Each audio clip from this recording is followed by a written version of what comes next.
প্রতি শনিবার আমরা নিরামিষ খাই। আজ ভেবেছি ভেজ বিরিয়ানি বানাবো। আমি ভেজ বিরিয়ানি কোনোদিনও খাইনি, আর বানানো তো এই প্রথমই বানাচ্ছি।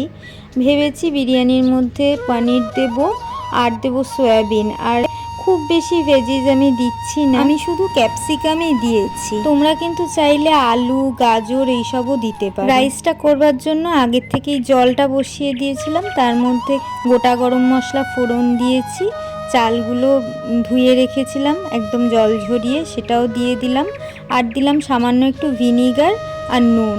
এদিকে দেখো ক্যাপসিকামের মধ্যে আমি দই দিয়েছি, আর ভেজে রাখা পনিরগুলো দিলাম, আর এখানে বাটা মশলা একটা ইউজ করেছি, এর মধ্যে আদা, কাঁচা লঙ্কা আর টমেটো রয়েছে।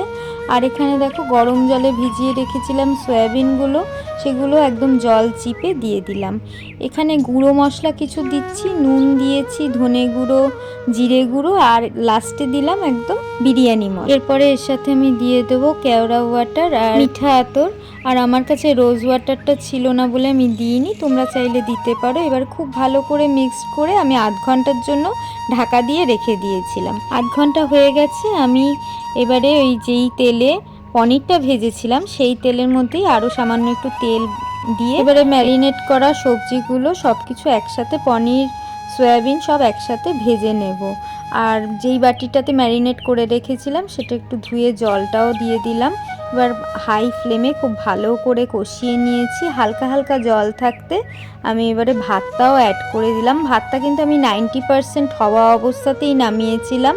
এরপরে আরও ওপর থেকে একটু কেওড়া ওয়াটার, মিঠা আতর সব দিয়ে দিয়েছি। এরপরে পরিমাণ মতন ওপর থেকে আমি বিরিয়ানি মশলাটাও দিয়ে দিলাম, আর সবার শেষে সামান্য একটুখানি ঘি দিয়েছি। এটা তোমরা নাও দিতে পারো, তবে আমিও কিন্তু একদম অল্পই দিয়েছি। রান্নার প্রায় শেষ পর্যায়ে চলে এসছে, একদম ঢাকা দিয়ে 5-10 মিনিটের জন্য রেখে দিয়েছিলাম। এবার মিক্স করে নিচ্ছি, অপূর্ব গন্ধ বেরোচ্ছে। সত্যি কথা বলতে কি এত ভালো খেতে হয়েছিল, তোমরা অবশ্যই বাড়িতে বানিয়ে খেও।